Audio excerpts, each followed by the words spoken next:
हामी चाहिँ कन्जसम जाँदैछु है साथीभाइहरू। यहाँ अगाडि अगाडि चाहिँ मम्मी ड्याडी हुनुहुन्छ, यहाँ चाहिँ मानस भाइ र म छु पछाडि चाहिँ। बाटो चाहिँ एकदम बब्बाल रहेछ कि वाउ, पिस है मानस, रिल्याक्स चिल छ एकदम। जङ्गलै जङ्गल, जङ्गलको बिचमा रोड, मलाई त एकदम मनपर्छ यस्तो।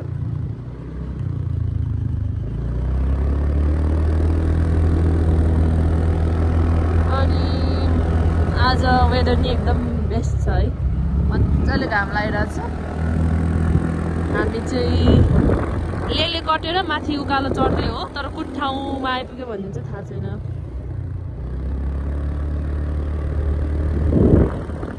यतिको रोड चाहिँ हुनु पऱ्यो क्या, अनि पो मजा आउँछ। औ दामी लाग्छ अलिक। म नि छु यहाँ पछाडि चाहिँ, मलाई चाहिँ एकदम अब चाहिँ अफरोड आयो, अब चाहिँ अफरोड हो यहाँदेखि यहाँसम्म।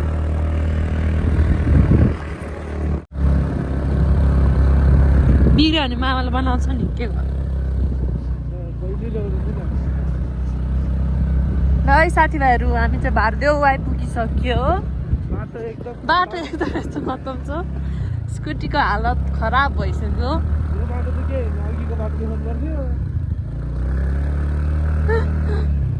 अघिको बाटो एकदम डेन्जर थियो, यो चाहिँ अलिकति ठिक छ। अनि यहाँ चाहिँ 2 वर्ष अगाडि यहाँ पहिरो गएको यस्तो क्षति भएको रहेछ है, खोला ठुला आएर बाढीले के। खोलै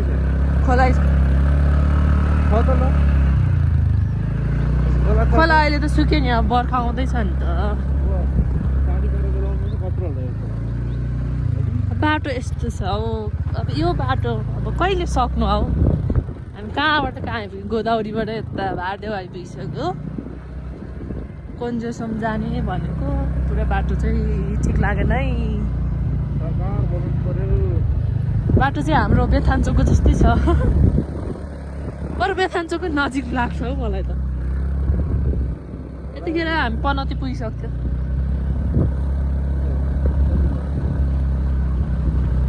अनि ठाउँ ठाउँमा चाहिँ पिच, अनि त्यसपछि चाहिँ फेरि बिग्रेको रहेछ क्या। हो, मम्मी ड्याडी चाहिँ अगाडि पुगिसक्नु भयो। पुरानो पुरानो घरहरू रहेछ अहिलेसम्म पनि। यो चाहिँ कहाँ जस्तो लाग्यो थाहा छ मानस तिमीलाई? खोपासी त्यो ख्याको बेसीतिर जस्तो है, हाम्रो गाउँको। बाटो अब यस्तो छ, त्यही हो। ठाउँलाई नराम्रो भन्न मिलेन, बाटो चाहिँ अहिले खत्तमै रहेछ।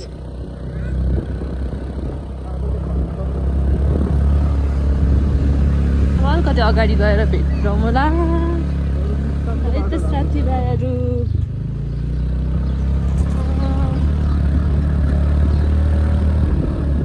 ठाउँ ठाउँमा चाहिँ फेरि राम्रै छ, ठाउँसम्म चाहिँ यस्तै रहेछ।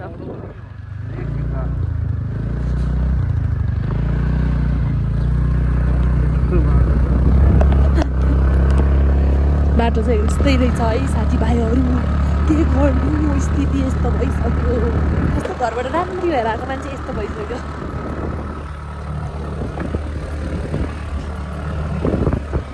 मलाई त हाम्रो गाउँतिरको भाइ आइरहेको छ। ओ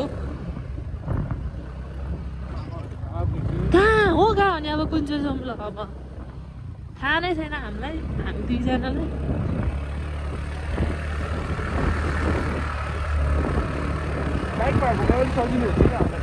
हो, स्कुटीमा अलिकति गाह्रो भयो हामीलाई चाहिँ गाइजहरू। तपाईँहरू पनि आउनुहुन्छ भने चाहिँ स्कुटीमा नआउनु होला है, बाइकमा आउनु। आफ्नो नभए पनि अर्काको लिएर भए पनि आउनुहोस्। ल है त साथीभाइहरू, अलिकति माथि गएर भेटौँला। अगाडि चाहिँ ड्याडी मम्मी हुनुहुन्छ, हामी चाहिँ यहाँ माछा खाने ठाउँमा आइपुग्यो। ट्राउट माछा र भात। यहाँ चाहिँ बाटोमा के रहेछ हौ, ढुङ्गा मिलाउँदै कस्तो राम्रो घरहरू हौ।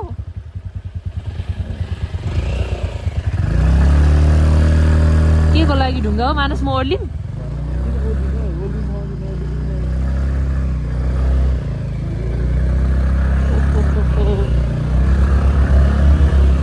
ताने गाइज यहाँ बब्बाल घरहरू यार गड कस्तो राम्रो घर यो चाहिँ नानी कस्तो हेरिरहेको मलाई ए यहीँ रहेछ हो पार्किङ चाहिँ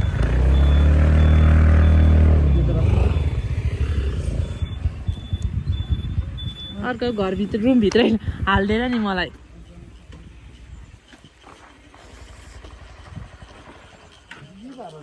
कस्तो भयो तपाईँहरूको यात्रा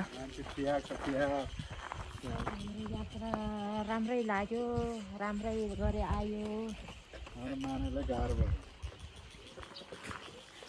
बाइक भएको चाहिँ पर्दैन थियो यतिको स्कुटीलाई अलिकति उड्नै हुने कि बाटो कस्तो त अनि आमा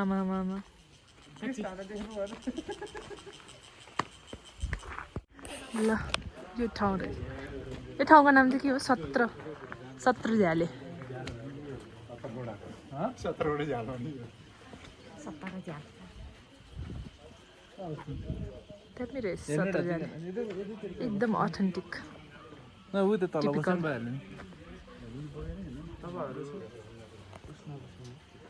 कहाँ जाँदैछौँ ड्याडी हामी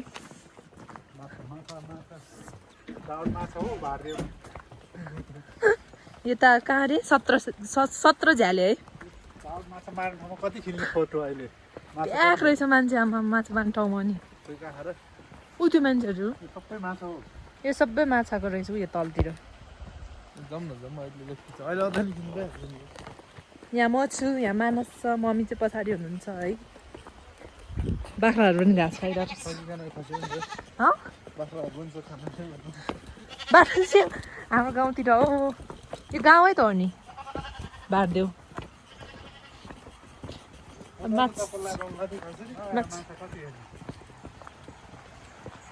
कहाँ छ माछ माई गड हो रहेछ है साँच्चीकै माछा हेर्नुहोस् ए सानो सानो रहेछ माछा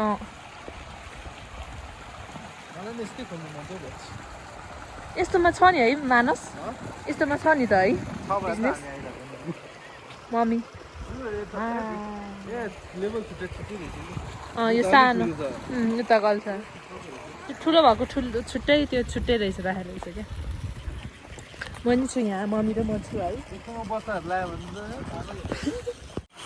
साथीभाइहरू हेर्नुहोस् है ट्राउट माछा चाहिँ कति धेरै छ यो चाहिँ अलि ठिक्कको रहेछ अनि त्यहाँ माथिहरू पनि छ अझ त्यहाँ चाहिँ सानो सानो रहेछ त्यो ठुल्ठुलो भइसकेको छ अनि मेन समाउने चाहिँ यहाँ तलको हो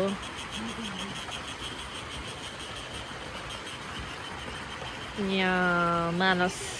मानस भाइ कहिले माछा खाम जस्तो भइरहेको छ यहाँ छटपटाइरहेको छ वेदर नि आज एकदम घाम लागेको छ मजाले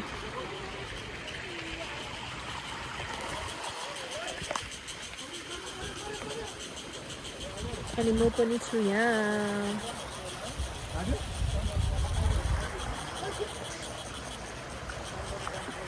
माछा यो चाहिँ 17 झ्याले भादेउमा रहेको 17 झ्याले भन्ने ठाउँमा हो है यस्तो दामी हामी चाहिँ त्यो 17 झ्यालेबाट मास्तिर लागेको बाटो चाहिँ एकदम यस्तो रहेछ है अफरोडमा पनि यसरी गिट्टीहरू हालेर रहेछ स्कुटीलाई चाहिँ धेरै गाह्रो हुने रहेछ बाइकलाई चाहिँ सजिलै हुन्छ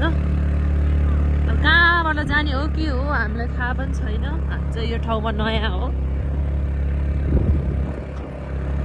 अब ड्याडीले चाहिँ सोध्दै हुनुहुन्छ के गर्ने भनेर हजुर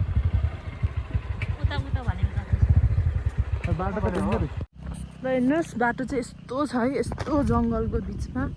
रोड चाहिँ खत्तम रहेछ हो स्कुटीबाट ओर्लेर हिँड्नुपर्ने स्थिति आइपुग्यो हिँड्दैछु है अफरोडमा भनेर ज्याकेट लगाएर आएको के गर्नु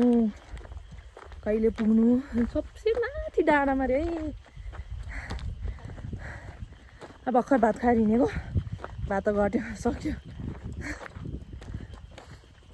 स्यासेर फ्याप्पा भयो म त सास फुल्यो एक्लै यहाँ भुताए पनि छैन अहिले पनि कस्तो छ नि हेर्नुहोस् न साथीभाइहरू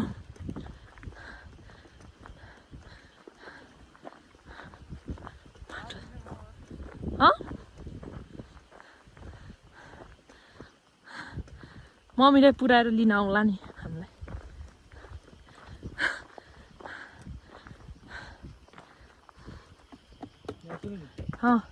सब पाठ पुर्जा हाल्छ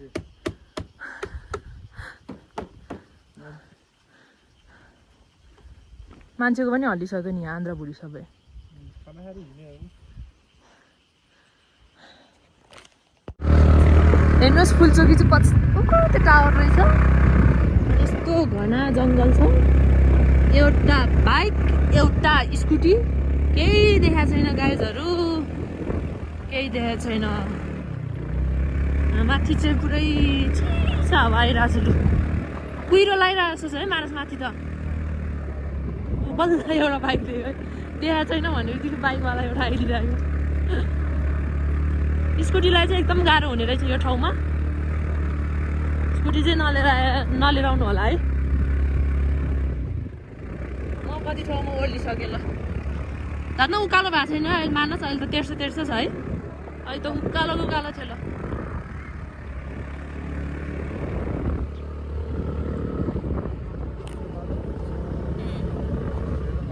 यो ठाउँमा आइपुगेको चाहिँ बल्ल अलिकति उ भएर अनि कहाँ हो भने त अब फुलचोकीको लेभलमा रहेछ यो ठाउँ अनि फुलचोकी त 2700 कति समथिङ छ है हाइट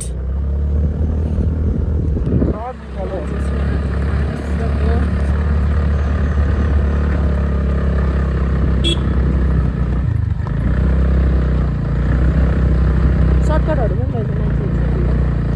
मम्मीले ड्याडी चाहिँ त्यहाँ माथि पैसाङ भएछ बाइकमा हो यस्तो रोड भए पनि भयो थियो नि है मानस अघिको त डेन्जर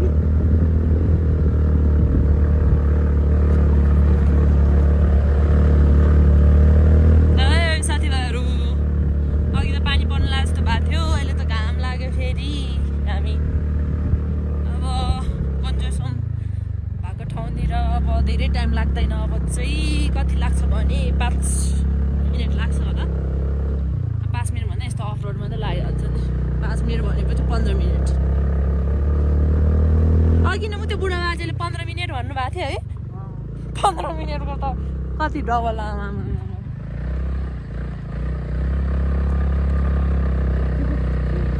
यतिको ठिक छ कि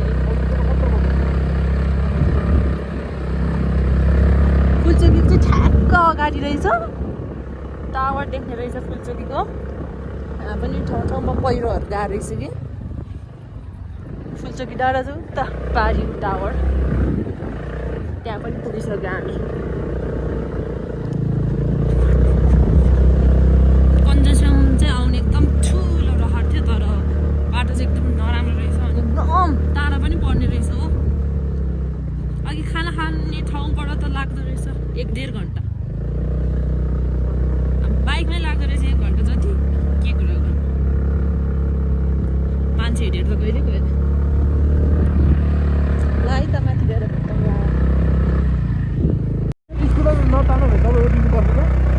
साथीभाइ बल्ल आइपुग्यो है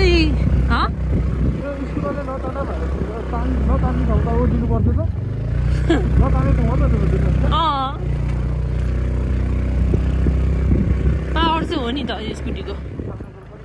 स्कुटी सबैभन्दा राम्रो यही हो कि पावर छ कि यसमा हामी चाहिँ फाइनली आइपुग्यो यहाँ यति धेरै भिड रहेछ यति धेरै मान्छेहरू रहेछ गाडी रिजर्भ बसहरू कति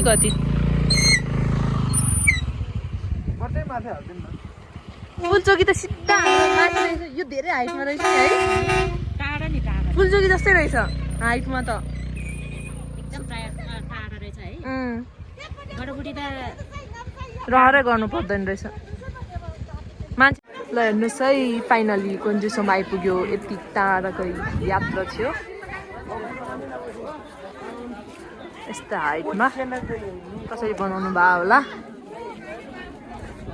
मान्छे यति धेरै छ नि आज नयाँ वर्षको दिन ओ माई गड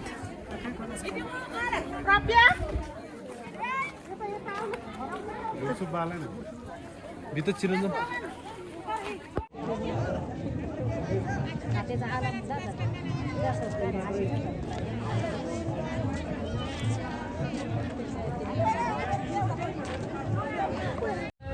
सबैलाई है न्यु इयरमा हजुर हामी नयाँ ठाउँमा आइपुगेको छ कोन्चेसम्म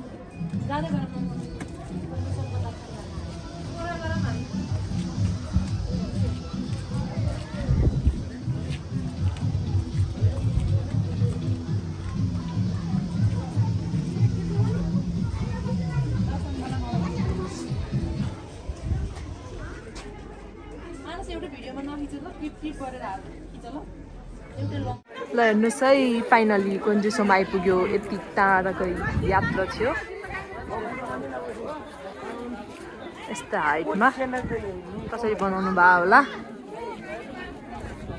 मान्छे यति धेरै छ नि आज नयाँ वर्षको दिन ओ माई गड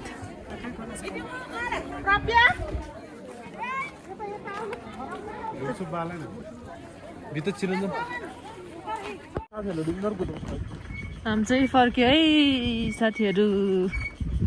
रोड चाहिँ एकदम ब्याड कन्डिसन अब न्यू के भन्छ अरे न्यू गभर्मेन्टले अब बनाउनु पर्यो यस्तो रोडहरू यस्तो धार्मिक स्थलतिर है ठाउँ चाहिँ यस्तो बब्बाल अनि रोड चाहिँ ओहो सम्झिँदै यहाँ बिफोर भर्सेस आफ्टर कस्तो भइसक्यो होला मेरो हालत यस्तो खराब छ बाटो चाहिँ जङ्गल चाहिँ यस्तो घना जङ्गल छ नि फेरि बिस्तारै जानुपर्छ के हो तपाईँ रोडको हालत यस्तो छ हेर्नुहोस्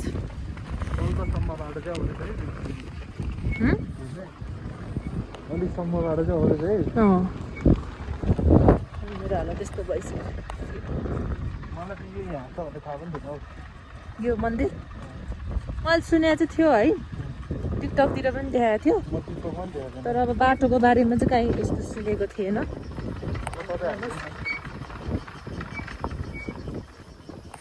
अनि कहीँ देख्छ त ल काठमाडौँ कहीँ देखाएको छ ओ माई गड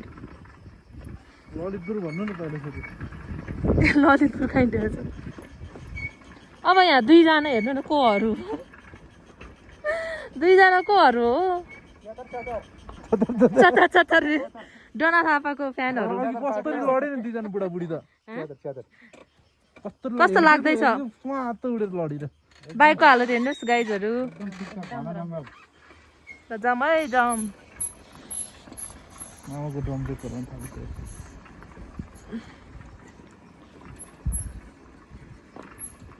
फुलचुकी भन्दा पनि धेरै ऊ रहेछ जङ्गल है यता चाहिँ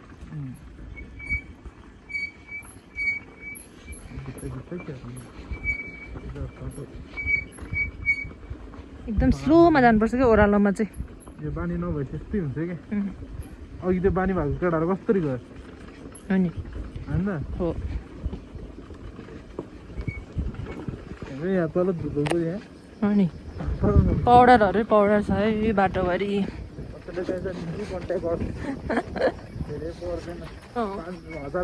पुग्छ ऊ हजार पनि थोरै भयो तेलको पैसा उठ्छ नि तेलको खर्च उठेर पो ल्याएको छ यस्तो कुराको खर्च चाहियो हो नि गाइजहरू यस्तो कुराको छ अनि बाटो यस्तो खर्च हुन्छ होइन कुनै मान्छेको गाडीहरू त्यहाँ हिट भएर एकदम खतम अवस्थामा छ यहाँ बाइकहरू स्कुटरहरू राखेको छ यहाँ हिट भएर के अरे खुल्लै राखेको रहेछ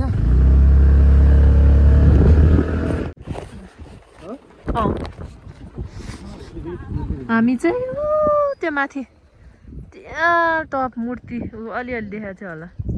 हो त्यहाँ पुगेको हामी चाहिँ अघि नगएको यो घरै घर भएको त्यो पहिरो गएको त्यो बाटोबाट गएको थियो अहिले चाहिँ यत्रो घुमेर यो सबै के अरे कहाँ भन्छ गोटीखेल मानिखेल जाने बाटोबाट आउँदैछु फर्केर चाहिँ पुरै सेलरोटी बन्छ है हामी घुमेर तर भन्नु पर्दा त्यति माथि धेरै टाढो हो नि यार त्यो बाटो चाहिँ खास गरी उतिनीहरूको लागि ठिक्क हुन्छ 4x4 गाडीहरूको लागि फोरेलहरूलाई यस्तो ग्राभल धेरै छ क्या त्यहाँ ग्राभल भन्दा पनि त्यो बाटो देखेको छैन नि